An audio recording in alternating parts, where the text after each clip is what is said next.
देखो 12th की भी डलती हैं, आप थोड़ा सा उसमें से सिलेक्ट कर दिया करो।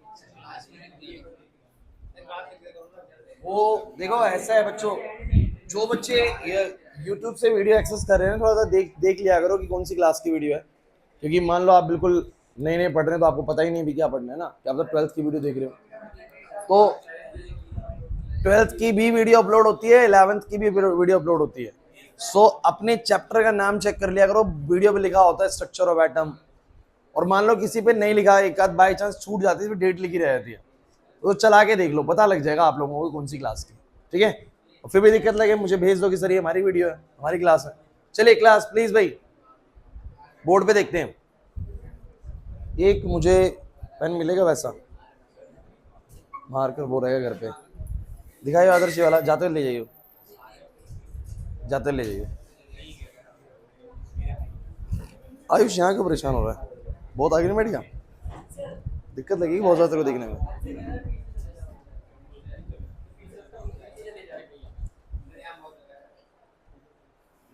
यहाँ कंफर्टेबल है तुम्हें, दिक्कत आएगी तुम्हें, उधर बैठ जाओ, नहीं तो उस तरफ है ना।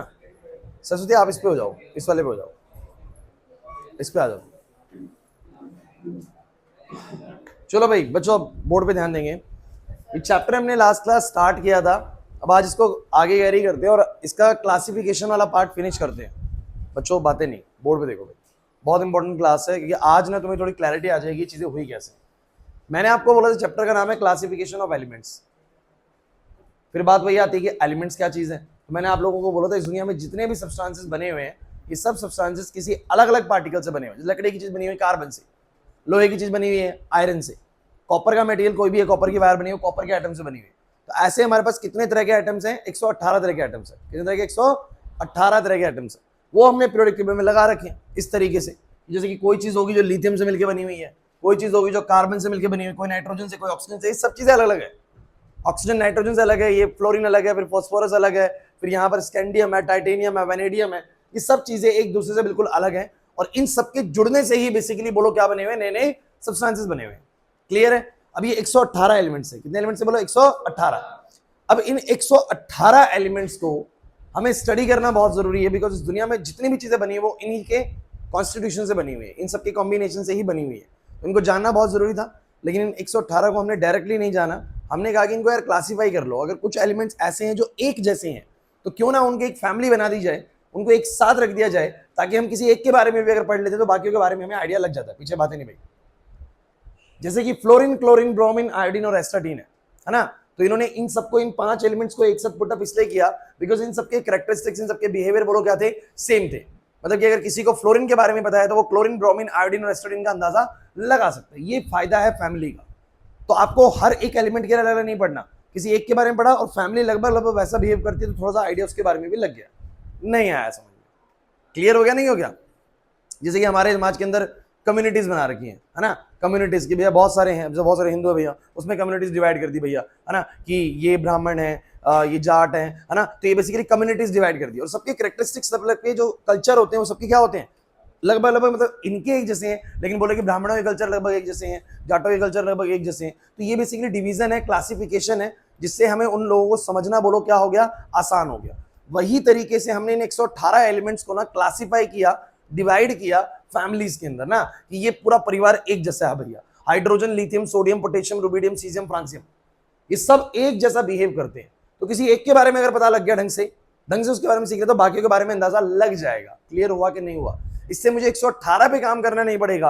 ये परिवार टोटल 18 है बस, कितने बोलो 18, 118 नहीं बोल रहा हूं, कितने परिवार बोलो 18।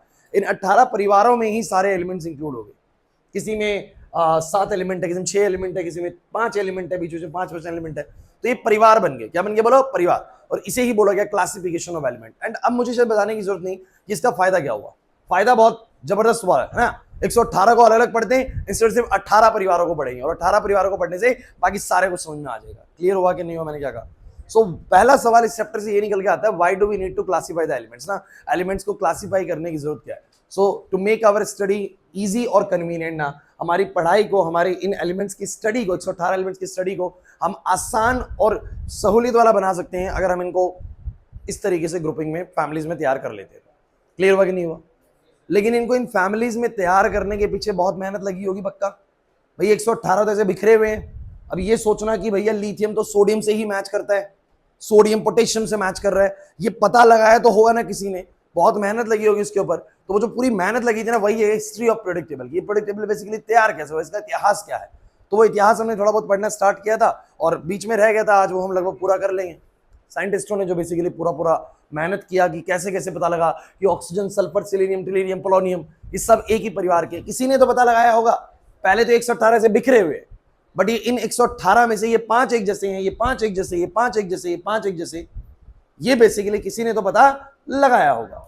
अब जिन्होंने भी लगाया बेसिकली उनका हमें हिस्ट्री पढ़ना है। और चिंता मत करिए, मैं भी प्रेडिक्टेबल आपको समझा ही नहीं रहा। समझाने को तो ये मैं बता सकता हूँ, 18 ग्रुप में बच्चों 7 पीरियड्स हैं, हॉरिजॉन्टल वाले पीरियड्स होते हैं, वर्टिकल वाले ग्रुप्स होते हैं। ये सब बातें बिल्कुल लास्ट की होती है। पहले समझे तो सही ये हुए कैसे क्लासिफाई। पहली बात, why do we need to classify elements, so that their study will become easy और कन्वीनियंट। अब इसको करा गया तो कुछ तो आधार बनाया गया होगा। तो जब साइंटिस्टों ने जब इसके ऊपर काम किया ना, तो उनको एक बड़ी इंपॉर्टेंट चीज देखने को मिली, that is periodicity in properties. Periodicity in properties, मैं कल भी बात कर रहा था। पीरियोडिसिटी मतलब एक शब्द छिपा हुआ है इसमें, पीरियोडिक। और पीरियोडिक वो चीजें होती हैं जो एक फिक्स पीरियड के बाद अपने आप को बोलो क्या करती हैं, रिपीट करती हैं। जैसे कि आज भैया क्या है, सैटरडे आज है ना, सैटरडे है, तो एक फिक्स पीरियड के बाद दोबारा से बोलो सैटरडे आएगा कि नहीं आएगा। अर्थ अपने सन के चारों तरफ घूमते थे, फिक्स पीरियड के बाद दोबारा से अपनी पोजीशन पे आएगी। ये पीरियोडिक चीजें होती हैं। क्या होती है बोलो, पीरियोडिक। सुई है, वो चल रही है घड़ी की सुई, वापस अपनी जगह पे आएगी, ये भी पीरियोडिक है। तो इन्होंने पाया कि हमारी प्रॉपर्टीज जो है ना एलिमेंट्स की, वो पीरियोडिक होती है। पीरियोडिक कहने का मतलब ये है कि हर कुछ एलिमेंट के बाद एक ऐसा एलिमेंट मिलता है जो सेम प्रॉपर्टीज रिजेंबल करता है अपने किसी पिछले वाले से। जस्ट लाइक लिथियम, लिथियम कुछ प्रॉपर्टीज शो कर रहा था, तो बेरिलियम डिफरेंट शो कर रहा था, कोई दिक्कत नहीं। बोरॉन उससे डिफरेंट, कार्बन उससे डिफरेंट, नाइट्रोजन, ऑक्सीजन, क्लोरीन, ये सब डिफरेंट शो कर रहे थे। बट दोबारा सोडियम एक ऐसा एलिमेंट मिला जिसने बिल्कुल सेम प्रॉपर्टीज शो करी जो लिथियम ने शो करी थी। तो आ गया प्रॉपर्टीज में पीरियोडिक नेचर। फिर हमने क्या पता इसी का आया हो, हमने देखा मैग्नीशियम ने बेरिलियम से मैच कर लिया, प्रॉपर्टीज मैच हुई। एल्यूमिनियम की प्रॉपर्टी बोरोन से मैच हुई, सिलिकॉन की प्रॉपर्टी कार्बन से मैच हुई। नहीं है मेरे पास में क्या में, ठीक है ना। ऐसी फास्फोरस की प्रॉपर्टी नाइट्रोजन से मैच हुई। जैसे सेमीकंडक्टर बात करें, जर्मेनियम, सिलिकॉन, ये सब सेमीकंडक्टर्स हैं, ठीक है। बीच में यहाँ पर आते हैं बड़े महंगे महंगे एलिमेंट्स आना शुरू होते हैं, कॉपर, गोल्ड, सिल्वर, ये सब एक साथ होते हैं बच्चों, है ना, रेयर जो होते हैं। तो आपको एक बात समझ में आने लगी कि हमारी जो एलिमेंट्स है ना, इनकी जो प्रॉपर्टीज है वो पीरियोडिक नेचर दिखा रही है। मतलब आज ये दिखा रहे हैं कि लिथियम फायर कैच कर रहा है, तो कुछ समय कुछ एलिमेंट्स के बाद एक और एलिमेंट ऐसा मिला जो सेम बिहेवियर शो कर रहा था, दैट इज सोडियम। ऐसे फिर कुछ समय मिला पोटेशियम मिला। तो कहने का मतलब ये है कि प्रॉपर्टीज में पीरियोडिसिटी है, प्रॉपर्टीज में पीरियोडिसिटी है, प्रॉपर्टीज रिपीट होती हैं। ऐसा नहीं कि 118 एलिमेंट तो 118 तरह की प्रॉपर्टी, नहीं, कुछ ही तरह की प्रॉपर्टीज है, वही बार बार एलिमेंट्स क्या कर रहे हैं बोलो, रिपीट कर रहे हैं। उनको हमने एक फैमिली में पुट अप कर दिया, और यही बच्चों हमारा आधार है इसको क्लासिफाई करने का। अगर बच्चा इस चैप्टर का नाम समझ जाता है तो वो आधी बात तो वैसे समझ जाता है कि इस चैप्टर में एलिमेंट्स क्लासिफाई किस आधार पर किए गए, प्रॉपर्टीज के आधार पर। कार्बन ने बिल्कुल, सिलिकॉन ने बिल्कुल वही प्रॉपर्टी शो करी होंगी जो कार्बन ने करी है, इसीलिए तो उसको रख दिया गया कार्बन के नीचे। फिर आगे चल के जर्मेनियम ने भी वही दिखा दी, टिन ने भी वही दिखा दी, लेड ने भी वही दिखा दी, सबको पुट अप कर दिया एक फैमिली के अंदर। बट फास्फोरस ने सिलिकॉन से अलग दिखाया था, उसको अलग रखा भाई, समझ में आ रहा है। लेकिन उसने मैच करी थी नाइट्रोजन के साथ, उसको उसके नीचे रखा। सो कुल मिला के बात सिर्फ इतनी सी है कि चैप्टर का पहले नाम समझ में आना चाहिए कि what do you mean by the classification of elements and periodicity in properties. Fine, आगे बढ़ सकते हो इसके अंदर, चलो आगे बढ़ते हैं। अब आगे आए बच्चों, why do we need to classify elements हो चुका बच्चों, टू मेक आवर स्टडी और इजी और कन्वीनियंट। अब हिस्ट्री पे आते हैं बच्चों, और हिस्ट्री में ये सब बातें आपके साथ हुई थी बच्चों। सो एक ब्रीफ दूंगा मैं, उसके बाद वापस अपने मुद्दे पे आऊंगा। तो ब्रीफ में ये बच्चों, Antonio Lavoisier was the first scientist who give the idea of the classification, कि यार आइडिया क्लासिफिकेशन तो करो यार। 25-30 एलिमेंट थे उस समय तक, लेकिन कहा कि क्लासिफाई करो, तब जाके इनको पढ़ना क्या हो जाएगा आसान। बट उसका जो क्लासिफिकेशन था वो उतना बढ़िया नहीं था, क्योंकि उन्होंने सिर्फ इतना बोला, मेटल्स एक तरफ कर दिए, नॉन मेटल्स एक तरफ कर दिए, बस। मतलब उनके लिए तो एल्यूमिनियम, मैग्नीशियम, सोडियम, पोटेशियम, ये सब एक कैटेगरी में था। एल्यूमिनियम, सिलिकॉन सब एक कैटेगरी में आ गया, और बाकी सब जो गैसेस टाइप की थी उनको सबको एक कैटेगरी में रख दिया। लेकिन आप लोग जानते हो कि सोडियम और मैग्नीशियम की प्रॉपर्टी रिजेंबल नहीं करती है, बट उनके लिए तो मेटल थे, तो एक जगह पे थे। तो इन्होंने बस क्लासिफिकेशन किया मेटल और नॉन मेटल के आधार पे, but this classification is not quite good. तो ज्यादा इनको पहचान मिली नहीं, लेकिन क्योंकि ये पहले साइंटिस्ट थे जिन्होंने क्लासिफिकेशन का आइडिया दिया, इसलिए इनका नाम आज भी लिया जाता है, एंटोनियो लावोजर। क्लियर होता है कि नहीं होता? अच्छा बता देता हूं, पेपर के अंदर बच्चों ये सब आपको नहीं आएगा, ये सब सिर्फ और सिर्फ मैं आपको वैसे बता रहा हूँ। बुक्स में भी आपको एंटोनियो लावोजर का नाम नहीं मिलेगा। बुक्स सीधा स्टार्ट करती है डॉबरमेयर से, न्यूलैंड से, एंड लूथर मेयर से, कुछ इस तरीके से स्टार्ट करती है। क्लियर है? लेकिन हम बात कर ले रहे हैं, कोई दिक्कत नहीं है। अब बात करते हैं नेक्स्ट, अलेक्जेंडर एमाइल। तो अलेक्जेंडर एमाइल ने बच्चों प्रॉपर्टीज पे काम किया, उनको पता लगा कि हाँ कुछ एलिमेंट्स की प्रॉपर्टीज आगे आने वाले कुछ एलिमेंट से रिजेंबल कर रही है, मतलब जो और बाद में एलिमेंट्स आ रहे थे उनकी प्रॉपर्टीज पिछले वालों से ही रिजेंबल कर रही थी। इसका मतलब एक परिवार जैसा कुछ बनने वाला है। और इन्होंने अपना पीरियोडिक टेबल तैयार किया सिलेंड्रिकल। कैसा बोलो? मैंने कल शायद आपको बताया भी था कि इन्होंने एक सिलेंडर टाइप का इस तरीके से बनाया, इस तरह का पेपर सा बनाया, बहुत सिंपल है। इस तरह का उन्होंने एक सिलेंडर जैसा कुछ कंस्ट्रक्शन किया, ऐसा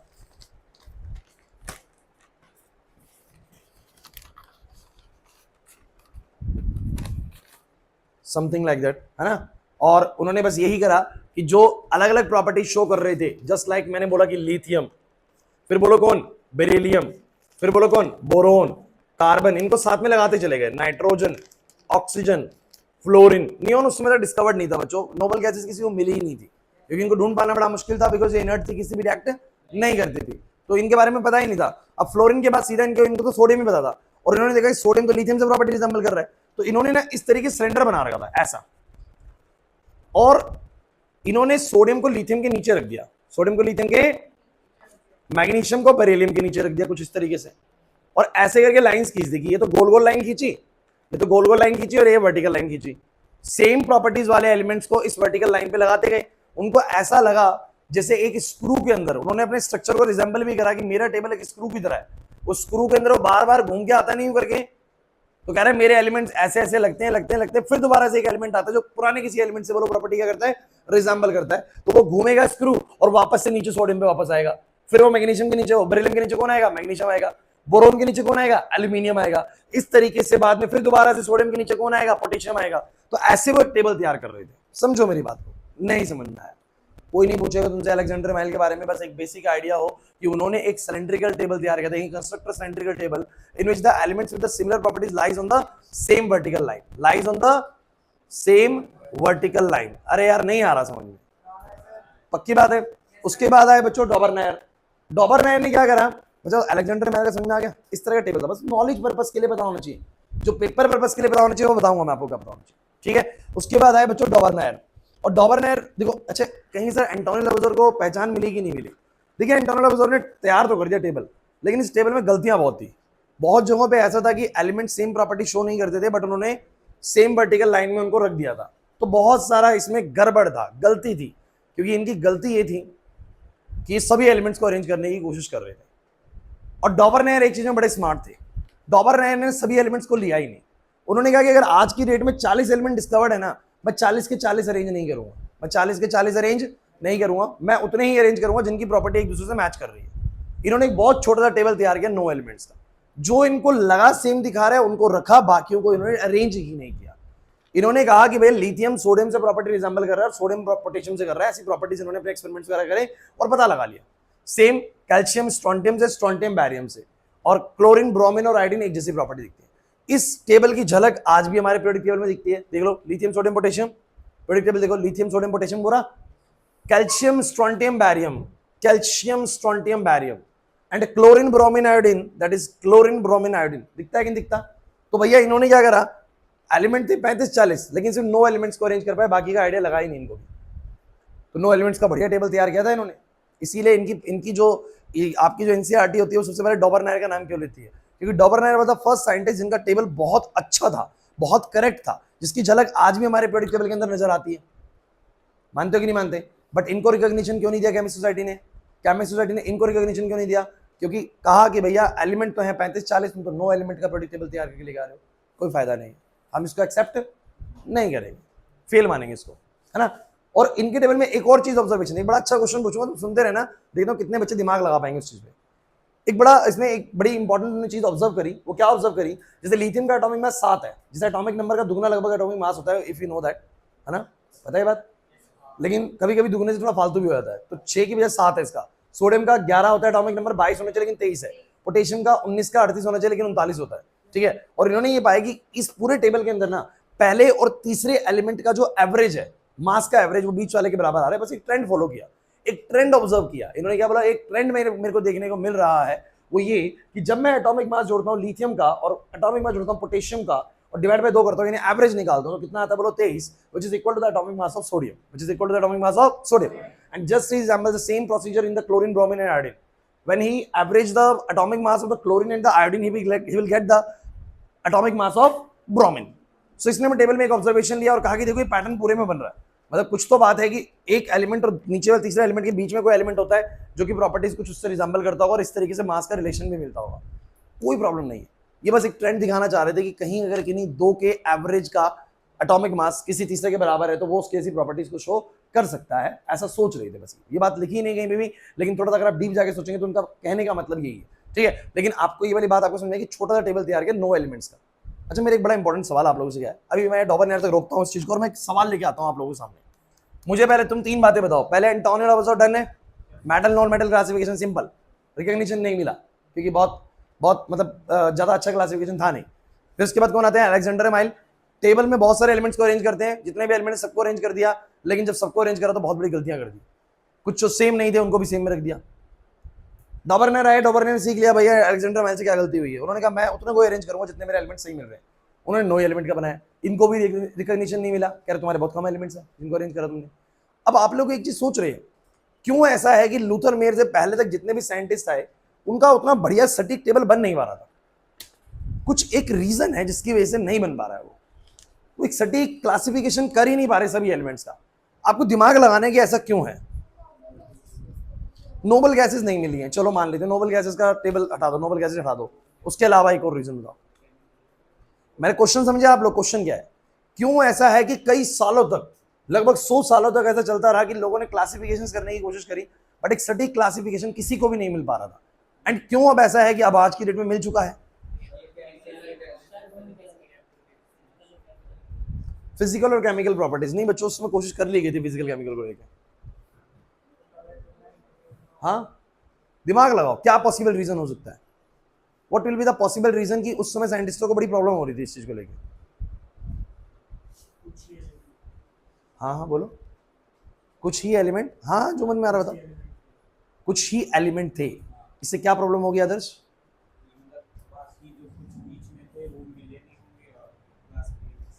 तालिब जाओ लड़के के लिए, बहुत अच्छा सोचा इस लड़के, बहुत बढ़िया, यही मैं चाह रहा था कि आप में से को बोले। देखिए बहुत सिंपल सा रूल है यार, आपकी आज फैमिलीज बनी हुई है ये वाले, क्योंकि आपके पास 118 एलिमेंट्स थे, मींस अगर आज आपके पास फ्लोरीन है ना, तो क्लोरीन भी डिस्कवर्ड है, ब्रोमीन भी, आयोडीन भी और एस्टाडीन भी, सोचिए ना, सबको डिस्कवर तो है, तो मिल जाएगा ढूंढने पे, मतलब मैच करेंगे प्रॉपर्टीज को। लेकिन सोचिए जिस साइंटिस्ट को आज तक उस समय तक पता ही 35 एलिमेंट थे, 35 ही बता दे, उसके बाद थे ही 35 कि लो भाई ये 35 से क्लासीफाई कर दो। अब उस 35 के अंदर एक कार्बन है, लेकिन कार्बन के परिवार का कोई भी नहीं है ही नहीं अब तक discovered. Silicon, germanium, tin, lead है ही नहीं डिस्कवर्ड, तो क्या कार्बन से मैच करता हुआ कोई एलिमेंट मिलेगा क्या उसको? मिलेगा ही नहीं।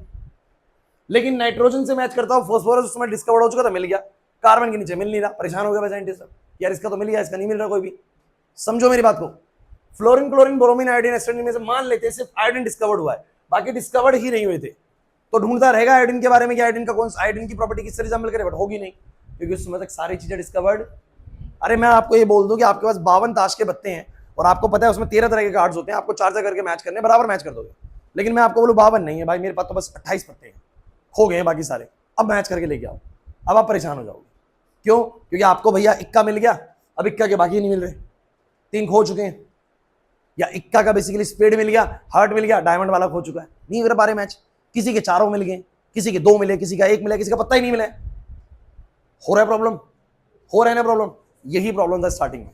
तो स्टार्टिंग में साइंटिस्ट के फेल होने का कारण ये भी था कि उस समय तक चीजें डिस्कवर्ड नहीं हुई थी। जब चीजें ही पूरी पर्याप्त मात्रा में नहीं है, so how do we classify the elements? नहीं है बात समझ। तो बेचारे साइंटिस्टों ने बहुत कोशिश करी, लेकिन प्रॉब्लम ही थी उस समय तक ये थी कि एलिमेंट डिस्कवर्ड नहीं हुए। फिर धीरे धीरे धीरे धीरे जैसे जैसे एलिमेंट्स क्या होते गए, डिस्कवर्ड होते गए, अब उनको मिलने लग गया ना। सब जान रहे थे पहले कि अरे मेरे को पता है कार्बन कैसी प्रॉपर्टी शो करता है, किसी ने कहा एक नया एलिमेंट मिला है सिलिकॉन, चेक करो प्रॉपर्टीज किससे मैच कर रही है, करा चेक, कार्बन से कर रहा है, लो भाई इसका परिवार बनने लग गया। नहीं आ रहा समझ में, नहीं आ रहा। ये हिस्ट्री जानना बहुत जरूरी है, पेपर के पॉइंट ऑफ व्यू से नहीं है इंपॉर्टेंट, मैं मानता हूं, लेकिन आप सब कुछ से पेपर के पॉइंट ऑफ व्यू से कभी मत सीखिए बच्चों। लर्निंग पे ज्यादा फोकस करो, ये मार्क्स वगैरह तो अपने आप आ जाएंगे, मैं बता रहा हूं आप लोगों को। आप लर्निंग पे मेन फोकस रखो, उन्हीं बच्चों को सिलेक्शन हो जो लर्निंग में ध्यान देते हैं, समझ में चीजें आ रही है, उसके बाद बाकी चीजें बुक्स में लिखी है वो तो बहुत आसान है यार। बुक्स में तो टेबल बनाना सिखा रहे हैं ना कि ये ऐसे ऐसे लगा दिया। जब मैं टेबल आपको बनाना सिखाऊंगा ना कि ऐसे ही क्यों बनाए, तो ये सारी बातें सुनने के बाद आपको बिल्कुल 1 मिनट में समझ में आ जाएगा टेबल इस तरीके से डिजाइन क्यों हुआ होगा, क्योंकि तुम्हें लॉजिक्स पता है वो कैसे मेहनत कर रहे थे उसके ऊपर। चलो ये वाली बात क्लियर होती है। अगले बात है, अब रीजन समझ में आ गया प्रॉब्लम क्या चल रही थी इसमें तक। अब आते हैं बच्चों किसके ऊपर, नेक्स्ट साइंटिस्ट आते हैं Newlands. Newlands law of octaves ने बड़ा जबरदस्त काम किया। जब तक न्यूलैंड्स आए ना तब तक ऐसा कहते हैं कि लगभग 65 एलिमेंट डिस्कवर्ड हो चुके थे, 65 एलिमेंट्स, और इन्होंने 56 एलिमेंट्स को लगभग अरेंज कर दिया था टेबल के अंदर। बट ये भी बेचारे बड़े परेशान हुए। क्यों परेशान हुए, इनको ये भी एक चीज दिमाग में नहीं लगा पाए। इन्होंने क्या करा, आप जरा मैं आपको एक चीज बताता हूँ। देखो ये पीरियड टेबल जब बनना स्टार्ट हुआ, थोड़ी सी हिंट अभी ले लेते हैं। सबसे पहले मान लो हाइड्रोजन है हमारे पास, हमने हाइड्रोजन की प्रॉपर्टी नोट करी, उसको रख दिया एक जगह पर। अरे 52 पत्तों में जो भी पहला पत्ता आएगा उसको तो क्या देखेंगे, उसको तो रख देंगे। इसके जैसा कोई आएगा तो बाद में रखेंगे इसके नीचे। बोलो क्लियर है कि नहीं। फिर दूसरा पत्ता हीलियम मिला, मान लेते हैं हीलियम दिखा, तो हीलियम दिखा तो भैया हीलियम की प्रॉपर्टी किस तरह से अमल नहीं करती, हमने कहा दूसरे बाजार में रखो। मतलब करा कुछ ऐसा कि पहले हाइड्रोजन रख दिया और फिर कौन रख दिया, बोलो हीलियम। और इन सोचने लगे कि अगर इनके जैसा कोई आएगा तो इनके नीचे रख देंगे, इनके जैसा कोई आएगा तो इनके नीचे रख देंगे, अलग आएगा तो साइड में लगाते चलेंगे। मिला लिथियम, और लिथियम कुछ प्रॉपर्टी हाइड्रोजन जैसे शो कर रहा था, तो हमने कहा भाई रख दो इसके नीचे। चलो भाई बढ़िया है, इसका मतलब हो सकता है शायद दो ही परिवार हो, इन्हीं के नीचे लगते चले जाए। बेरिलियम देखा तो बेरिलियम ने हीलियम जैसा कोई प्रॉपर्टी दिखाया नहीं, तो बेरिलियम का परिवार अलग बनना चाहिए कि नहीं बनना चाहिए, बनना चाहिए। अब यहां तो रख नहीं सकता, यहां रखूंगा तो लिथियम से पहले कैसे आ गया, यहां रखूंगा तो हीलियम के नीचे कैसे आ गया, प्रॉब्लम है। अरे नहीं आई बात समझ में। फर्स्ट ऑफ ऑल हाइड्रोजन देखा, रख दिया प्रॉपर्टी चेक करके, हीलियम देखा प्रॉपर्टी रख करके चेक करके रख दिया, आगे अगला नया मिलेगा तो आगे रखते रहेंगे, है ना। और सेम मिला तो नीचे रख देंगे, लिथियम सेम मिला तो नीचे रख दिया। बेरिलियम ने हीलियम जैसा दिखाया नहीं प्रॉपर्टी, तो कह रहे कहां रखें, इधर रखूंगा तो प्रॉब्लम है ऋषभ, इधर रखूंगा बेरिलियम का तो प्रॉब्लम है, हीलियम के नीचे नहीं रख सकता। आगे रखूंगा इधर रखूंगा तो भी प्रॉब्लम है कि लिथियम से पहले कैसे आ गया, बोलो है कि नहीं। सो इन्होंने क्या करा कि यार हीलियम तुम थोड़ा सा साइड हो जाओ, पहले तुम साइड हो जाओ, तुम्हें एक बार साइड कर देते हैं, तुम्हारे जैसा कोई आएगा तो नीचे रखेंगे तुम्हारे। अभी लिथियम के बाद एक नया परिवार चलने तो बेरिलियम का, इसके जैसा भी कोई मिला ही नहीं है, सही बात। फिर इनको ऐसा ही मिला, फिर इनको बोरोन दिखा, कह रहे ये भी किसी ने दिखा रहा, करो भाई अलग रखो इसको, कार्बन, नाइट्रोजन, ऑक्सीजन, फ्लोरीन, ऐसे रखते चले गए। मान के चलता हूँ हीलियम नोबल गैसेस भी डिस्कवर्ड है। सो उसके बाद इनको मिला, बोलो कौन, नियोन। मान लो नियोन भी यहाँ रख दिया। अब किसकी बारी आई, सोडियम की। अब इनको लग गया यहाँ तक कि अरे नियोन ने हीलियम जैसी प्रॉपर्टी दिखाई जो हीलियम के नीचे रख दिया भाई। अब इनको लगा कि इसके बाद आया सोडियम, और सोडियम ने बिल्कुल वही प्रॉपर्टी दिखाई जो लिथियम जैसी थी, तो उसको नीचे रख दिया। अब ये खुश हो रहे हैं, किस बात को लेकर खुश हो रहे हैं, क्योंकि इनको लग रहा था परिवार 8 है। परिवार कितने बोलो, 8 परिवार है। क्यों, इस बात का इनको बड़ा ज्यादा एविडेंस इस बात से लगने लगा कि मैग्नीशियम इसके ऐसा दिखा रहा था बेरिलियम जैसा, एल्यूमिनियम इसके ऐसा, सिलिकॉन देख लो मैच करती हैं चीजें, नाइट्रोजन के बाद फॉस्फोरस, और यहाँ पर सल्फर, और यहाँ पर क्लोरीन, और यहाँ पर बोलो क्या, आर्गन। बिल्कुल सही लग रहा था, और इनको लग रहा था यार रिपीटेशन होने लग गया है। 8 नए तरह के एलिमेंट्स मिले, लेकिन उसके बाद जो भी मिल रहा है वो इन्हीं 8 परिवारों में जैसे ही प्रॉपर्टी शो कर रहा है। समझे नहीं मेरी बात को, तो इनको तो लगा 8 परिवार है। कितने परिवार है बोलो। और ऐसे और एविडेंसेस तब मिले जब पोटेशियम भी इसके ऐसा मिला। यहां तो आप अगर टेबल बना रहे होते तो आप भी कहते रहे भैया 8 ही परिवार है। ऐसा एक बार, 2 बार और तीसरी बार भी होने के चांसेस दिख रहे हैं। जो नए एलिमेंट्स मिल रहे हैं वो पोटेशियम जो है, कोई भी जो नया एलिमेंट है वो इन 8 में से किसी से रिजेंबल कर रहा है। कैल्शियम ने प्रॉपर्टी रिजेंबल करी मैग्नीशियम से, देख लो यही टेबल होता है कि नहीं होता। अब सबसे बड़ा लफड़ा पड़ा यहाँ पर, जो कि कोई नहीं पहचान पाए, हेनरी मोसले बाद में पहचान गए, लूथर मेयर बाद में पहचान गए। इनको मिला स्कैंडियम। कौन मिला बोलो। और 20 एलिमेंट तक सबको ये लग रहा था कि कितने परिवार है बोलो, 8। क्यों भाई, क्योंकि 8 जैसे ही प्रॉपर्टी शो हुई थी, 8 ही तरह के परिवार जैसी प्रॉपर्टी शो हो रही थी अब तक। इनको लगा स्कैंडियम जो मिला एक्चुअली में स्कैंडियम इन 8 में से किसी से भी प्रॉपर्टी रिजेंबल नहीं करता, इसलिए इसका अलग टेबल बना हुआ दिखता होगा आप लोगों को। फोकस करना, शायद अभी जो मैं 1 मिनट में बात बोलने वाला हूं शायद सबसे इंपॉर्टेंट बात है। स्कैंडियम की प्रॉपर्टीज 1, 2 और वो जो 6 है, मतलब टोटल 8, इनमें से किसी से भी रिजेंबल और नहीं कर रही थी। तो एक्चुअल पीरियोडिक टेबल में ये सीडीसी क्यों बनी आपको समझ में आना चाहिए, क्योंकि मैं स्कैंडियम को बच्चों यहां नहीं रख सकता। फोकस करना, मैं स्कैंडियम को यहां नहीं रख सकता, 20 के बाद 21 यहां नहीं रख सकता, क्योंकि इसकी बोरोन और एल्यूमिनियम से प्रॉपर्टी रिजेंबल। मैं थोड़ा अगर बाहर की तरफ रख दूं कि नया परिवार है, ये नया परिवार है, इसको बाहर रखो, तो ये पीरियोडिक टेबल में गैप दिखेगा। पीरियोडिक टेबल में दिखेगा ना इतना बड़ा गैप। वो भी नहीं आ रही मेरी बात समझ में, कह रहा हूं मैं भाई। अब तक मैं 8 परिवारों के हिसाब से एलिमेंट्स लगाता जा रहा हूं, 20 तक लग गया, 20 तक कोई प्रॉब्लम नहीं है। जब मेरे को 21वां एलिमेंट स्कैंडियम मिला, तो स्कैंडियम ने इन 8 में से किसी से भी प्रॉपर्टी रिजेंबल, सो मैं उसको यहां तो पुटअप नहीं कर सकता, नीचे तो मैं पुटअप, इनमें से किसी के नीचे पुटअप नहीं कर सकता। तो एक ऑप्शन क्या बनता है कि पीरियोडिक टेबल के बाहर रखो 21वां परिवार, जो भी 9वां परिवार मिला है, उसकी जैसा कोई मिलेगा तो बाद में नीचे लगाते रहेंगे। लेकिन आपको नहीं लगता कि उसके बाद यार बाद में मिलेंगे तो फिर इनके नीचे लगाएंगे तो एक गैप गैप सा आ जाएगा बीच में, आएगा कि नहीं आएगा? तो इन्होंने प्रेडिक्ट टेबल में और थोड़ा सुधार करने की कोशिश करी और इन्होंने कहा कि ऐसा करते हैं, इसको खिसका देते हैं, इस बोरोन वाली लाइन को, यहां तक तो ठीक है ना, इसको खिसका दो। वो बोरोन वाली लाइन को तोड़ के ऐसे प्लेस कर दिया और कह रहे कि अब जो नए एलिमेंट्स मिल रहे हैं जिनकी प्रॉपर्टी किससे रिजेंबल नहीं कर रही, इनका नया परिवार तैयार कर दो। कर दिया कि नहीं कर दिया? ऐसे करके 10 एलिमेंट्स मिले जिन्होंने किसी से भी प्रॉपर्टी रिजेंबल, 10 नए परिवार तैयार हो गए। अरे नहीं आया ऐसा।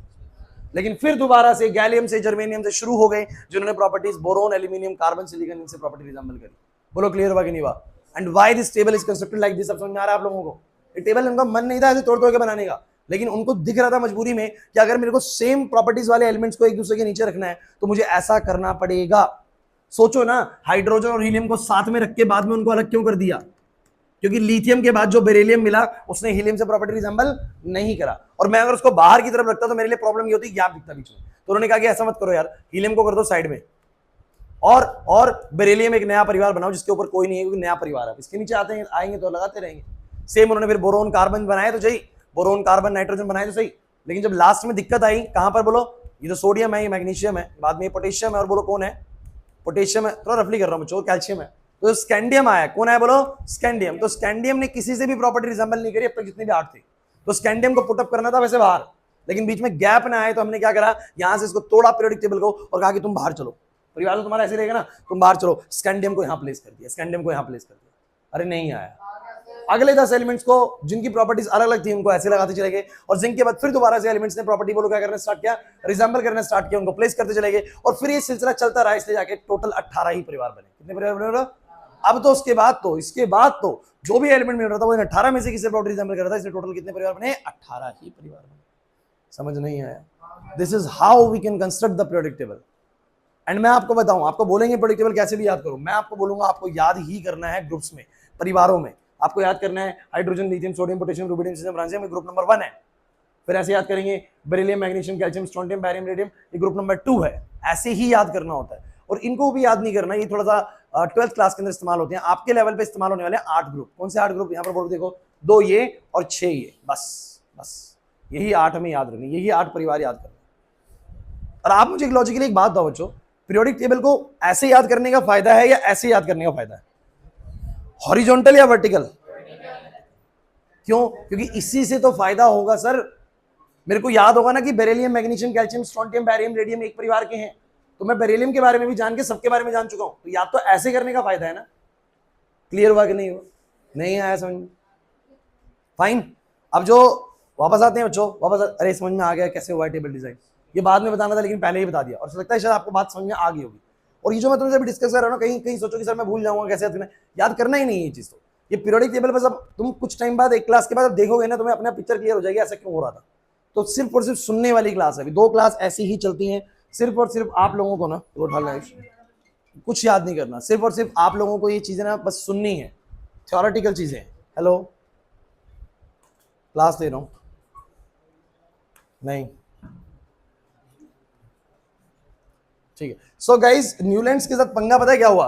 आपने न्यूलैंड्स की हिस्ट्री पढ़ोगे ना, आपकी एनसीईआरटी में दी हुई है, मेरी बुकलेट में दी हुई है, मैं बुकलेट आपको दूंगा, तो आप देखो बुकलेट ना बच्चों हो चुकी है, मैं आज भी लाना भूल गया हूँ, सच बता रहा हूँ। कोई बेगमपुर रहता है सोनल सिस्टम वाले से सीधा उठा लो, नहीं तो बेगमपुर रहते ना, सोनल सिस्टम वाले से अपनी एक बुकलेट उठा लेना, मेरी बात करा देना फोन पे, मैं बोल दूंगा भैया इस बच्चे को बुकलेट दे दो, हो रखी है बुकलेट। हाँ, तुम वहीं रहते हो? तुम कल सेंटर में लिया उठा के उससे, मेरी फोन में बात करा देना, वो उसके पास ही रखी पड़ी है बुकलेट, मैं जा नहीं पा रहा हूँ उस तरह, बस एक्चुअली मेरे घर में कंस्ट्रक्शन चल रही है तो मेरे को टाइम बिल्कुल कैसे निकलता है दिन का पता नहीं लगता। सो अगर आप जाओ 15 बुकलेट से बस, ठीक है, वो 15 आ जाएंगी बैग के अंदर आराम से, ठीक है। उन 15 बुकलेट्स को ना अपने बैग में रख लो, कोई साथ में लक्षित आधा लक्षित की बैग में रख देना 6-7, ठीक है। और हाँ बिल्कुल दे देगा सोनल सिस्टम वाला, कहते हैं जेएमएस सर ने, विकास सर ने बोला है, अपने आप दे देगा, ठीक है। मेरी बात भी करा दोगे तब भी दे देगा, बिना बात कराए भी लेके आओगे तो भी दे देगा, ठीक है। सो ले आना, कल दे देंगे बच्चों को फिर, ठीक है। क्लास बोर्ड पे। सो जो मैं बुकलेट आपको बता रहा हूँ, बुकलेट में एक एक चीज लिखी हुई है, आपको कुछ भी पढ़ने की जरूरत नहीं। इवन मैंने एंटोनियो लावज़ोर के बारे में भी लिखा हुआ है, पेपर में भले ही नहीं आता, बट मैंने अपनी बुकलेट के अंदर ये सब ऐड किया है। एंटोनियो लावज़ोर, अलेक्जेंडर एमाइल, ये सब डाला हुआ है, ठीक है। डॉबरनायर नो एलिमेंट्स का प्रेडिक्टेबल था। फिर कौन आया बोलो? न्यूलैंड्स आया। न्यूलैंड्स ने क्या करा? न्यूलैंड्स का लफड़ा बताया तो बच्चों क्या हुआ, न्यूलैंड्स से कहाँ गलती हुई? न्यूलैंड्स के टेबल के लिए एक लाइन लिखी हुई है that this table is only correct up to calcium, calcium तक करेक्ट है बस, उसके बाद गड़बड़ है। सोचो गड़बड़ क्यों हुई होगी, आप बताओ। क्योंकि जब स्कैंडियम मिला, बहुत अच्छे, जब स्कैंडियम मिला तो उनके दिमाग घूम गया भाई, क्योंकि कैल्शियम तक उनको लगा कितने परिवार हैं, 8 परिवार हैं। अब उन्होंने जबरदस्ती काम करा। जबरदस्ती कैसे? क्योंकि दिमाग में जब ये लगने लगता है ना कि 8 ही परिवार है, तो हम जबरदस्ती भी सोच सकते हैं कि स्कैंडियम तो इससे प्रॉपर्टी रिजेंबल कर रहा है, इसको पुट अप कर दो। होता है ना, जब दिमाग में ऑलरेडी गलती चल रही हो ना, तो हमें वो चीजें उसकी तरह ही लगने लग जाती है। जैसे तुमने सोचा होगा, अगर हमें किसी बात का डर लग रहा है, हमने हॉरर कोई मूवी देखी है ना, तो आसपास सब कुछ लगने लगता है कि हॉरर जैसा ही कुछ चल रहा है। होता है कि नहीं होता? अपने आप ही आवाज आना शुरू हो जाती है, होता है। तो दिमाग उसी तरीके से सोचता है ना। तो क्या पता ही प्रोसेस इस तरीके से रहा कि 8 जो ग्रुप्स मिले उनको लगा कि स्कैंडियम भी इन्हीं 8 जैसा ही कुछ बिहेव कर रहा है, so he put up the scandium in these 8 families, and यहीं से सब कुछ लोचा हो गया ना। उन्होंने 56 एलिमेंट्स भले ही अरेंज कर दिया, लेकिन सब कुछ क्या कर गया होगा, गड़बड़। क्योंकि स्कैंडियम से लेकर जिंक तक ये सारे एलिमेंट्स इन 8 में से किसी से भी प्रॉपर्टी रिजेंबल नहीं करते। ये अपने अलग परिवार थे, इनका बिहेवियर ही अलग था, नहीं आया समझ में। तो उन्होंने रख दिया इनको परिवारों के बीच में न्यूलैंड्स ने, और यहां होगी गड़बड़। ये थी न्यूलैंड्स के टेबल की कमी, नहीं आया समझ में। अप्रूवल मिलेगा? नहीं मिलेगा। क्यों नहीं मिलेगा? बहुत सारा गलत है। लेकिन बाद में थोड़ा सा इनको क्रेडिट दिया गया कि 20 तक तो सही था यार, उस समय अप्रूवल नहीं दिया। बाद में इनको इनकी याद में इन्होंने अपनी केमिस्ट सोसाइटी में न्यूलैंड्स को लेके एक मतलब लगाया हुआ, कुछ पोजीशन दी हुई है इनको कि भैया ये है। लेकिन मरने के बाद, बहुतों को मरने के बाद ही मिला है। हेनरी मोस्ले को भी नोबेल प्राइज बाद में मिला था, जब वो दुनिया से चले गए थे। क्लियर हो रहा है? तो मुझे ये बताओ जरा फटाफट से, ये वाली बात भी न्यूलैंड्स तक की भी क्लियर होगी। अगर आप न्यूलैंड्स का टेबल देखना चाहते हैं तो एक बार मैं एक झलक दिखाता हूँ न्यूलैंड्स के टेबल की। हैं? तो केजरीवाल आ गया? केजरीवाल बाहर आ गया क्या?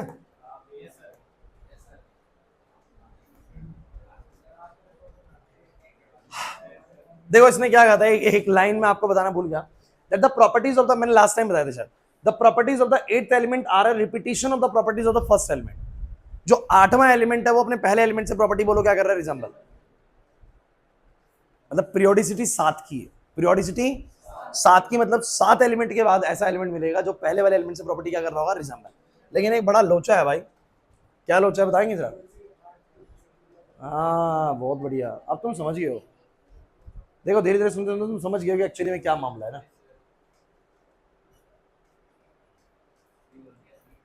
देख रहे हो कुछ गड़बड़ है, कुछ गड़बड़ तो है।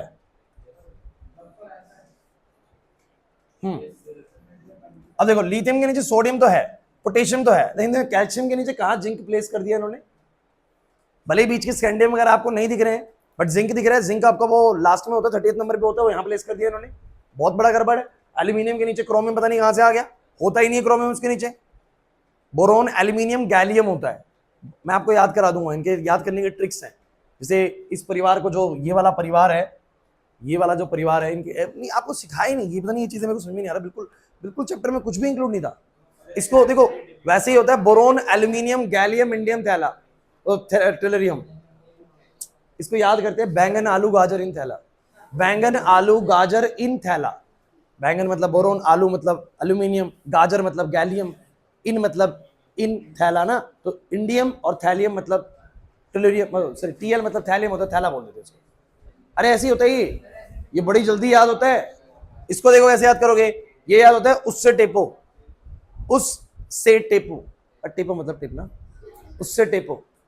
तुमने नहीं पढ़ी इसे बिल्कुल भी। इसका बताना क्या होता है, इसका बड़ा इंटरेस्टिंग है।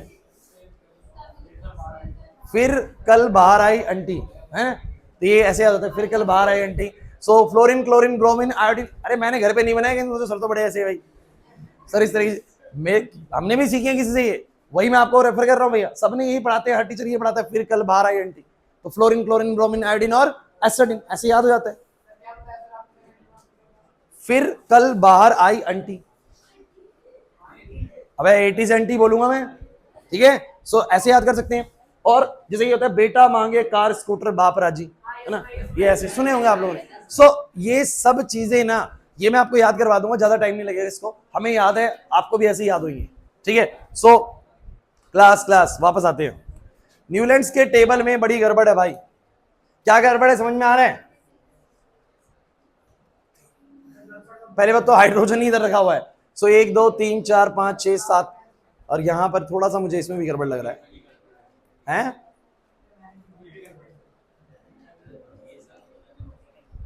गड़बड़ तो है, बहुत सारी गड़बड़ है, लेकिन कैल्शियम तक कुछ कुछ सही जा रहा है टेबल जो है। यहां गड़बड़ है, बेरिलियम ही होगा, गैलियम नहीं होगा वैसे। लेकिन देखोगे तो लिथियम सोडियम पोटेशियम एक साथ दिख रहा है कि नहीं दिख रहा? कैल्शियम के बाद इस टेबल में सब कुछ रायता फैला दिया। कैल्शियम के बाद क्यों सब कुछ बिगड़ा वो आप जानते हैं, क्योंकि इनको लगा यही 8 परिवार है और ये इन्हीं में जबरदस्ती पुटअप करते गए। बट यू नो दैट ये क्रोमियम जिंक ये जो एलिमेंट्स बीच में आ रखे हैं ना, जो कि डी ब्लॉक एलिमेंट्स कहे जाते हैं, आयरन मैग्नीज, ये देखो मैं दिखाता हूं आप लोगों को, आयरन मैग्नीज दिखाता हूं मैं आप लोगों को। यहां पर ये देखिए सीखने की चीज है, बहुत बहुत इंपॉर्टेंट है। अगर आप पीरियोडिक टेबल की तरफ ढंग से नजर डालें ना, तो आपको दिखेगा कि जो आयरन है, देखो ये रहा, मैग्नीज ये रहा, जिंक ये रहा, ये तो किसी भी परिवार से मैच नहीं करते, तो पहली बार मिले थे, इन्होंने नहीं में डाल दिए। गड़बड़ है कि नहीं, है ना? और इनका ये मानना था कि मेरे पीरियोडिक टेबल में पहला एलिमेंट अपने अगले 8वें एलिमेंट से प्रॉपर्टी बोलो क्या कर रहा है, रिजेंबल कर रहा है। मतलब पीरियोडिसिटी कितने की है बोलो, 7 की। कितने की बोलो, समझाता हूं मैं इस बात को। सो यहां पर इन्होंने कहा कि फर्स्ट एलिमेंट, ऐसे लिख देता हूं मैं, every 8th element shows similar properties with the first element। नहीं आ रही बात समझ में? प्रीसीडिंग फर्स्ट एलिमेंट भी बोल सकते हो, मतलब जो उससे प्रीसीड हो, मतलब पीछे की तरफ हो, फर्स्ट एलिमेंट। मतलब हर 8वां एलिमेंट अपने पिछले पहले एलिमेंट से बोलो क्या कर रहा है, प्रॉपर्टी रिजेंबल। मतलब कितने का पीरियोडिसिटी है, 7 का। मैंने लिखा था यार, पीरियोडिसिटी 7 का मतलब ये कि पहला 8वें से प्रॉपर्टी रिजेंबल कर रहा है, तो 7 एलिमेंट्स के बाद ऐसा एलिमेंट मिलता है जो सेम प्रॉपर्टी शो करता है। But in actual periodic table आप जानते हैं बच्चों, पहला एलिमेंट 8वें से प्रॉपर्टी रिजेंबल नहीं करता, पहला 9वें से करता है। पहला जैसे काउंट करो, अगर ये पहला है, अगर इसका नाम पहला रख दो, पहला, तो ये दूसरा, तीसरा, चौथा, 5वां, 6ठा, 7वां, 8वां, और ये बोलो क्या है, 9वां। मींस एक्चुअली में 9th element will show the property similar to the first element, but according to the Newlands 8th element show the property with the first element. Where is the problem? Problem कहां पर है? Actually में बच्चों noble gases उस समय तक discovered, ये discovered ही नहीं थे, तो उनके पास ये एलिमेंट ही नहीं थे, ये एलिमेंट ही नहीं थे, तो उनका टेबल कैसे चल रहा था बोलो? फ्लोरीन के बाद सीधा वो आ रहा था। तो प्रॉब्लम तो लगेगा ना कि अगर इसको फर्स्ट मानेंगे तो बोलेंगे first, second, third, fourth, fifth, six, seventh, अगला तो है ही उनके पास, तो 8th इसको मानेंगे वो। क्लियर हुआ कि नहीं हुआ? तो उनके according every 8th element show the property resemble with the first element, but in actual periodic table when the noble gases found their places, so then the 9th element will show the property resemble with the first element। And ये बड़ा important सवाल बनता है, मैं आपसे आपके test में डालूंगा बच्चों, ध्यान रखना। मैं आपसे पूछूंगा कि what is the periodicity of the Newland law of octave. Newland वाले टेबल की पीरियोडिसिटी कितनी है? 7 की है। And what is the periodicity of the actual periodic table? 8 की। पीरियोडिसिटी मतलब कितनी देर बाद रिपीट करते, तो अगर पहला 8वें से रिजेंबल कर रहा है, 7 एलिमेंट के बाद पीरियोडिसिटी आ रही है, 7 एलिमेंट्स के बाद पीरियोडिसिटी आ रही है। पहला 9वें से कर रहे हैं, 8 के बाद आ रही है। अरे नहीं आया समझ? तो न्यूलैंड्स के टेबल में भी रिकॉग्निशन क्यों नहीं मिल पा रहा भाई? वैसे तो टेबल ठीक चल रहा था, लेकिन कैल्शियम तक ही ठीक था, इसलिए इनको रिकॉग्निशन नहीं मिला। देन आते हैं बच्चों, अब ये कहानी लास्ट वाली आप लोगों को पता है, लूथर मेयर और किसकी बोलो, मेंडलीव की, और Henry Moseley was the last scientist. कोशिश करेंगे खत्म करें इसको। फिर इसके बाद चैप्टर बड़ा जबरदस्त है, इसके बाद चैप्टर बहुत इंटरेस्टिंग भी है और बहुत आसान भी है। यहीं तक है तो थोड़ी लर्निंग वाली मेहनत है कि देखना है हिस्ट्री में क्या चल रहा है। चलिए, सो ये लूथर मेयर है एंड ये कौन है? मेंडलीव है। ये दो सबसे ज्यादा स्पेशल साइंटिस्ट रहे हैं इस क्लासिफिकेशन के मामले में, क्योंकि इनका बहुत बड़ा अहम योगदान है भैया इस टेबल में। कैसे मैं समझाता हूं। अब तक सारे क्लासिफिकेशन हो चुके थे, नाम बोलो भाई सब बच्चे। Antonio Lavoisier classify the elements on the basis of metals and non metals. Second one is the Alexander Mile, you arrange the elements in the cylindrical table, है ना, and put the elements with the same properties in a vertical line, ऐसे put करा, लेकिन बहुत सारे elements को गलत तरीके से अरेंज कर दिया, रिकॉग्निशन नहीं मिल पाया। डॉबरनायर बहुत बढ़िया दिमाग लगा रहे थे, उन्होंने कहा मेरे को जितने मिल रहे हैं मैं उतनी को लगाऊंगा, बाकी को नहीं मिल रहा है मैं छोड़ दूंगा। 9 एलिमेंट्स का ट्रायड्स बनाया उन्होंने, बड़ा अच्छा बनाया, लिथियम सोडियम पोटेशियम करके 9 एलिमेंट्स का बनाया, बड़ा जेन्युइन बनाया, बट क्योंकि कम एलिमेंट्स का बनाया था अप्रूवल नहीं मिल पाया। फाइन। चौथे कौन है? न्यूलैंड्स। न्यूलैंड्स के अकॉर्डिंग उन्होंने टेबल तैयार किया जो कि कैल्शियम तक सही काम कर रहा था, और every 8th element show the property resemble with the first element. Periodicity 7 की थी, बट गलत इसलिए था बिकॉज कैल्शियम के बाद उनका टेबल भी गड़बड़ी था। हो गए 4 साइंटिस्ट पूरे। 5वें आते हैं लूथर मेयर और कौन? मेंडलीव। 7 में आते हैं अब साथ में क्या है, मैंने आपको इनकी स्टोरी बताई थी, ये दोनों दोस्त थे, एक ही कॉलेज में एक ही यूनिवर्सिटी में पढ़ते थे और दोनों एक ही कंसेप्ट पे काम कर रहे थे, that is the classification of elements. But both of them are unaware of the process की भैया दोनों इस बात से बड़े अनअवेयर थे कि मेरा दोस्त क्या कर रहा है। दोनों क्लासिफिकेशन कर रहे थे, बट दोनों में से किसी ने भी एक दूसरे से जिक्र नहीं किया था कि मैं क्लासिफिकेशन पे काम कर रहा हूँ। दोनों अपना काम कर रहे हैं और दोनों की काम करने का जो मेथड था वो भी क्या था, बोलो, सेम था। अब सेम मेथड क्या था, मैं आपको समझाने की कोशिश करता हूँ। इन्होंने क्या करा, इन्होंने कहा यार हम एलिमेंट्स को ना फिजिकल प्रॉपर्टी के आधार पे नहीं क्लासिफाई करेंगे, हम एक बड़ा स्टैंडर्ड तरीका इस्तेमाल करेंगे, हम सभी एलिमेंट्स को रिएक्ट करा करा के देखेंगे, सभी एलिमेंट्स को रिएक्ट, और जो जो एक जैसा रिएक्ट करेंगे उनको एक साथ रखेंगे, क्योंकि कोई भी चीज अगर एक जैसा रिएक्ट कर रही है तो उसका मतलब वो एक जैसे कैरेक्टरिस्टिक को शो कर रही है। जैसे कि मैं आपको बताता हूँ बच्चों, अगर ध्यान से सुन पाओ आप लोग, तो हाइड्रोजन को अगर आप मतलब फ्लोरीन से रिएक्ट कराओगे ना तो आप लोगों का HF बनेगा। क्या बनेगा बोलो, HF। आप लोगों ने ये पूरा यहां से पढ़ा होगा, boron, carbon, nitrogen, oxygen, fluorine और नियोन। इंपॉर्टेंट है, इंपॉर्टेंट है, ढंग से सुनना। फ्लोरीन जब हाइड्रोजन से रिएक्ट करता है तो HF टाइप का कंपाउंड बनाता है, मतलब कि EH टाइप का कंपाउंड बनाता है। EH मतलब ये एलिमेंट और H मतलब वो। अगर मैं बात करूं कार्बन की, कार्बन से ले लो, कार्बन बनाता है EH4 टाइप का, मतलब आपको पता होगा कि कार्बन जो है ना कंपाउंड बनाता है CH4। क्या बनाता है बोलो, ध्यान देना, CH4 बनाता है कार्बन। नाइट्रोजन का अगर कभी कंपाउंड अगर आप देखोगे ना तो वो नाइट्रोजन CH4 बनाता ही नहीं है। नाइट्रोजन पता क्या बनाता है, नाइट्रोजन बनाता है NH3। क्या बनाता है बोलो, ऑक्सीजन का आपने OH3 नहीं देखा, आपने OH2 देखा। अब OH2 क्या है यार, H2O है। क्या है बोलो, H2। समझे नहीं मेरी बात। फ्लोरीन का देखेंगे तो इन्होंने देखा HF है, इनको लगा यार एक पैटर्न चल रहा है। बोरोन को देखा था, बोरोन का भी था BH3। आपको पता है बोरोन 3 क्यों बना रहा है, कार्बन 4 क्यों बना रहा है, नाइट्रोजन 3 क्यों बना रहा है वापस से, ऑक्सीजन 2 क्यों बना रहा है? अरे यार वैलेंसी का खेल है सारा। आप जानते हैं कि बोरोन के पास होता है 5 एटॉमिक नंबर, 2,3। तो 3 से बेसिकली शेप बॉन्डिंग करके बेसिकली वो अपने स्टेबिलिटी ला सकता है। किस तरीके से, वो थोड़ा छोटी क्लास में हमने पढ़ा होगा। अगर यहां से आपको थोड़ा समझ में ना आए तो कार्बन से समझो, कार्बन है 2,4, या तो 4 लॉस करेगा, 4 गेन करेगा, 4 शेयर करेगा। समझ इधर, 4 शेयरिंग करिए, हाइड्रोजन से बॉन्ड पूरा हो गया। नाइट्रोजन को देख लो भाई, 7 होता है, 2,5, 3 हाइड्रोजन से शेयरिंग करके बोलो अपना हिसाब किताब पूरा कर लेगा, 2,8 बना लेगा। ऑक्सीजन के पास होता है 8, 2,6, 2 से बॉन्डिंग करके बोलो काम पूरा कर लेगा। फ्लोरीन का होता है 9, 2,7, एक हाइड्रोजन से बॉन्डिंग करके काम पूरा कर लेगा। अरे नहीं आ रहा समझ में? तो उन्होंने पाया कि ये ऐसा बना रहे थे। जब इन्होंने थोड़ी देर बाद देखा तो इनको एक और एलिमेंट ऐसा मिला बोरोन के जैसा, एल्यूमिनियम, जो कि ऐसा ही कंपाउंड बना रहा था AlH3। सिलिकॉन जो था वो ऐसा बना रहा था SiH4। फास्फोरस जो था वो PH3 बना रहा था। समझो मेरी बात को। सल्फर जो था वो SH2 बना रहा था और क्लोरीन जो था वो HCl बना रहा था। थोड़ी देर बाद एक और मिला, ये वाला होता है आपका बोरोन, एल्यूमिनियम, गैलियम। तो गैलियम भी सेम GaH3 बना रहा था और ये वाला जर्मेनियम ऐसा बना रहा था। समझो मेरी बात को। आर्सेनिक ऐसा बना रहा था, सिलीनियम ऐसा बना रहा था और ब्रोमीन ऐसा बना रहा था। इसको समझ में आने लगा कि यार जब मैं रिएक्टिविटी करा के देखता हूं ना तो मेरे एलिमेंट्स हाइड्राइड्स बनाते हैं। क्या बनाते बोलो, हाइड्राइड्स। अच्छे सुनना, आ जाएगा समझ, मुश्किल नहीं है। कि जब ये एलिमेंट्स हाइड्रोजन से रिएक्ट करते हैं तो ये जो कार्बन, सॉरी, बोरोन, एल्यूमिनियम और गैलियम है ना, सब एक जैसे कंपाउंड बनाते हैं EH3 टाइप के। किस टाइप के बोलो, EH3 टाइप के, सब एक जैसे ही बनाते हैं सर। लेकिन जो कार्बन है ना, इसके जैसा सिलिकॉन और बोलो कौन, जर्मेनियम, ये एक जैसे बनाते हैं, लेकिन ये बनाते हैं EH4 टाइप के। किस टाइप के बोलो, EH4 टाइप के। ये जब बनाते हैं तो सर ये फिर से EH3 टाइप के बनाते हैं, कोई दिक्कत नहीं है। लेकिन कुछ इससे प्रॉपर्टी एग्जाम्पल अलग थी, मैं इसीलिए कार्बन से आपको समझाना चाह रहा था, इसको भी हटा दो, कोई दिक्कत नहीं है। फिर उन्होंने पाया कि ये बनाते हैं EH2 टाइप के और ये बनाते बोलो किस टाइप के, बोलो EH टाइप के। अब बोलो बिल्कुल सेम सेम लग रहा है कि नहीं लग रहा? फिर दोबारा जो EH4 करके मिला होगा उसने इसके नीचे लगा दिया होगा। ऋषभ, दोबारा जो EH4 करके मिला होगा वो इन्होंने इसके नीचे लगा दिया। जैसे कि मिला हमें टिन। अरे नहीं यार ये बात समझ में पक्का आ गया नहीं? चलो मैं, है ना। अगर आप बात करेंगे आयोडीन की तो आयोडीन ऐसा बनाता है। तो ये बेसिकली इन्होंने पाया कि जिन जिन ने एक जैसा हाइड्राइड बनाया, इंपॉर्टेंट लाइन है, जिन जिन ने एक जैसा हाइड्राइड बनाया उनको एक साथ रख दिया। और इन्होंने इस बात से भी संतुष्ट नहीं हुए, इन्होंने कहा कि यार सिर्फ हाइड्राइड से नहीं, हम ऑक्सीजन से भी रिएक्ट कराएंगे। किससे रिएक्ट करेंगे बोलो, ऑक्सीजन से भी, ताकि हमारी और कंफर्मेशन मिल जाए। तो इन्होंने कार्बन को जब ऑक्सीजन से रिएक्ट कराया तो बना CO2। क्या बना बोलो, अरे समझो मेरी बात को।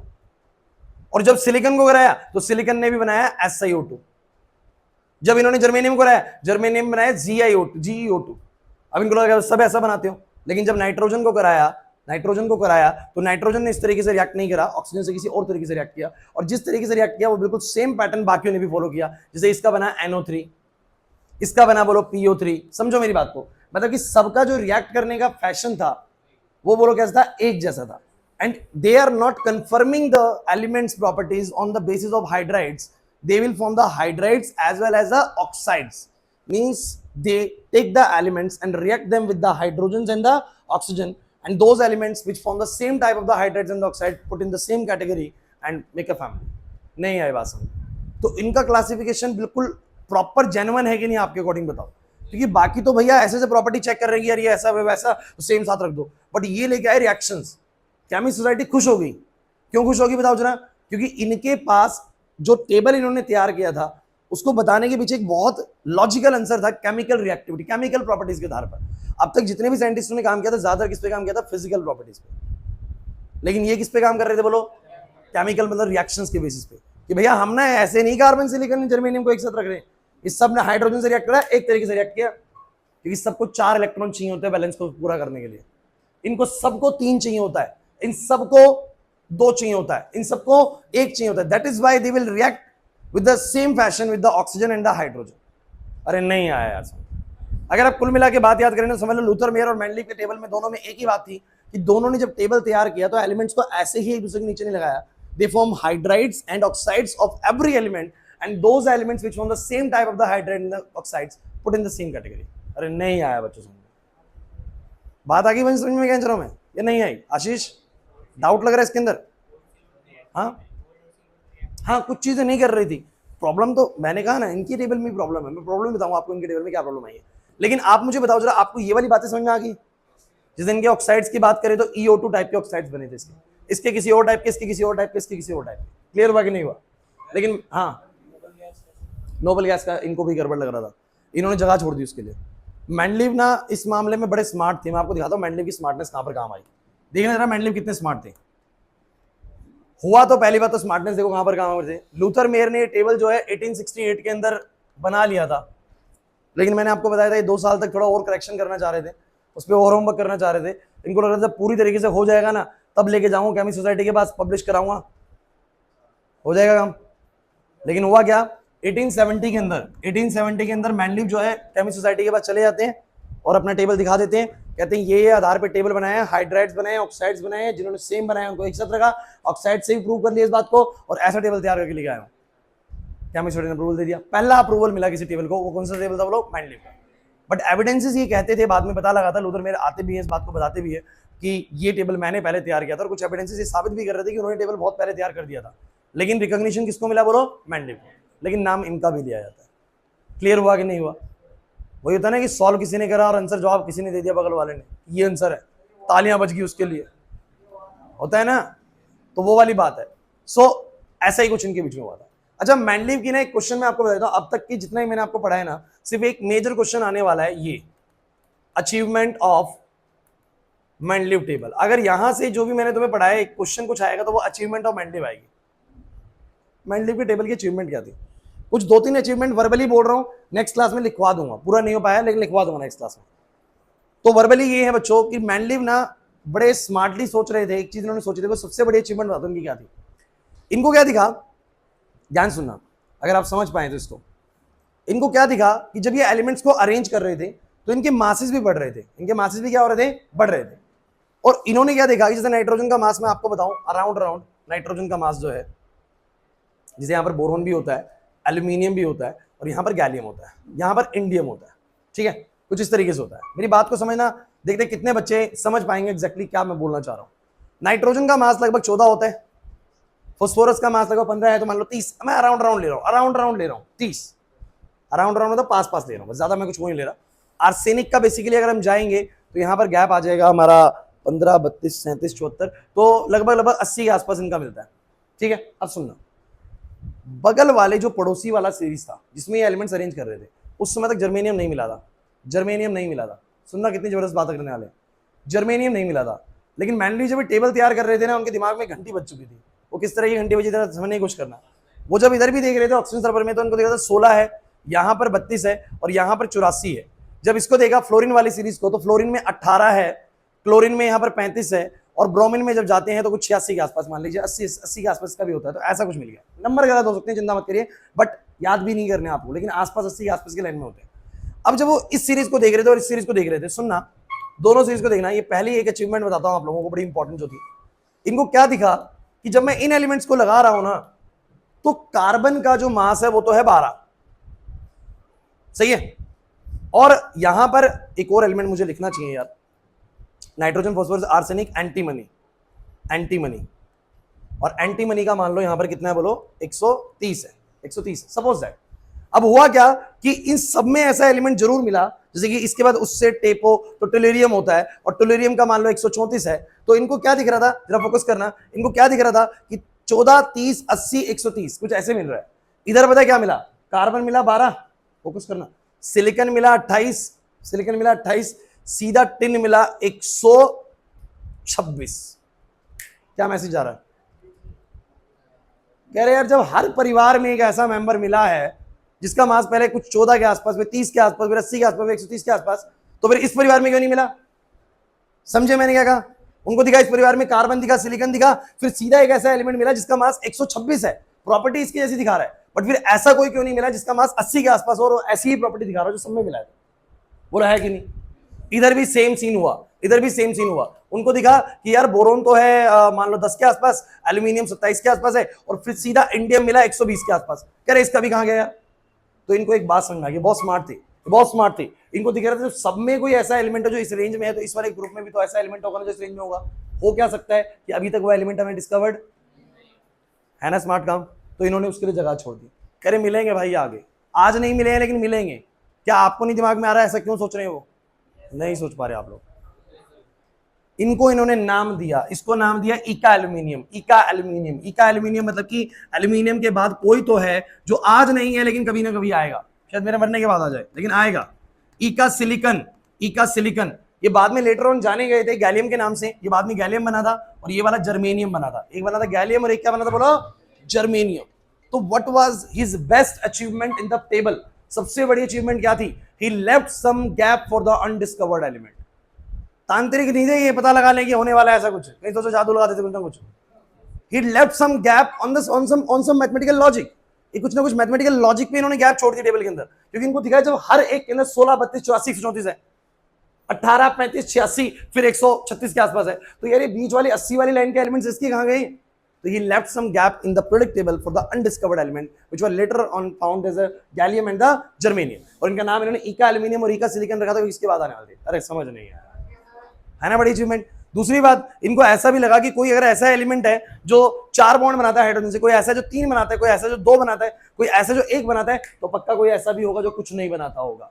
नोबल गैसेस के बारे में प्रेडिक्शन दे चुके थे, नहीं आया समझ में, नहीं आया समझ में, पक्की बात। तो अचीवमेंट तो है ना जबरदस्त। एक मेजर अचीवमेंट है कि he arranged the elements not on the basis of the physical properties, actually he arranged the elements on the basis of third achievement. अरे नहीं आ रहा समझ में। सो भैया कुछ नहीं है, देखो 2 मिनट में बात खत्म करूंगा, आज की क्लास क्लोज करूंगा। आप लोग अभी पूरा हो नहीं पाया अचीवमेंट्स, नेक्स्ट क्लास में पढ़ा पाऊंगा, लेकिन मुझे तुम बस इतना बता दो फटाफट से। First scientist was Antonio Lavoisier, who arranged the elements on the basis of the metals and the non-metals. Second was the Alexander Emile, who arranged the elements on the cylindrical table, but he arranged so many elements in the table and wrong category में उन्होंने put कर दिया थे, इसलिए बाहर कर दिया इनको। तीसरा बोलो कौन आया? डॉबरनेल आया। एलिमेंट्स सारे सही थे लेकिन कम एलिमेंट्स थे, क्लियर हुआ कि नहीं हुआ? न्यूलैंड्स ने कैल्शियम तक ही ठीक करा था, और उसमें भी एक गड़बड़ थी कि नोबल गैस तो डिस्कवर थी नहीं, तो इनका 8वां एलिमेंट पहले एलिमेंट से प्रॉपर्टी अमल करता, बट एक्चुअली में नोवा करना चाहिए पहले से। अगर तुम्हें सब कुछ लिखा हुआ मिल जाए बुकलेट में फिर तो पढ़ लोगे, समझ नहीं आ रहा। न्यूलैंड के बाद आते हैं लूथर और मैंडली, दोनों को साथ में पढ़ लिए। देखो दोनों साथ में पढ़ लिए, दोनों साथ में पढ़ लिए। अचीवमेंट नेक्स्ट में दिखा दूंगा, लेकिन लूथर मेयर की मेन अचीवमेंट बताओ क्या थी? कि they arrange the elements on the basis of the chemical properties, not on the physical properties. And the major achievement is that he left some gap for the undiscovered element at the time ना। ये बड़ी achievement है यार, कि पहले से इनको पता था कि कुछ भविष्य में होने वाला है। ये तो बहुत मेजर अचीवमेंट मानी जाएगी। नहीं आया समझ में। और उनको नोबल गैस का भी नहीं था कि कोई ऐसा जो 4 बॉन्ड बना रहा है, कोई 3 बॉन्ड बना रहा है, कोई 2, कोई 1, तो कोई ऐसा भी होगा जो बॉन्ड मतलब उसका स्टेबल ऑक्टेट होगा पहले से, वो बॉन्ड नहीं बनाता होगा। उनको नोबल गैस का भी अंदाजा था। क्लियर हुआ कि नहीं हुआ? फिनिश करें क्लास को। Last was the Henry Moseley who designed the actual periodic table. But मैंने आपको बताया था कि ये प्रोफेसर थे, इनको वर्ल्ड वॉर में ले गए, वहां जाके स्नाइपर ने इनको शूट किया। टीचर आदमी क्या लड़ेगा भाई, है ना? तो वहां जाके स्नाइपर ने शूट कर दिया, मर गए। बाद में इनके स्टूडेंट्स ने इस काम को पूरा किया था। लेकिन मुझे तो मैंडीव तक बात समझ में आ गई कि नहीं आ गई, ठीक है। तो ज्यादा अभी हम देखो, अभी हम कुछ लिखने वाला कर नहीं रहे, थ्योरेटिकल चीजें कर रहे हैं, वो समझ में आ रहा है कि नहीं आ रहा। कल मिलते हैं नेक्स्ट क्लास के अंदर, बाकी आज नहीं करेंगे बच्चों, ठीक है। जाओ, मैथ्स के लिए ना आप लोगों को आगे रूम में चलना है, मैं बताता हूँ।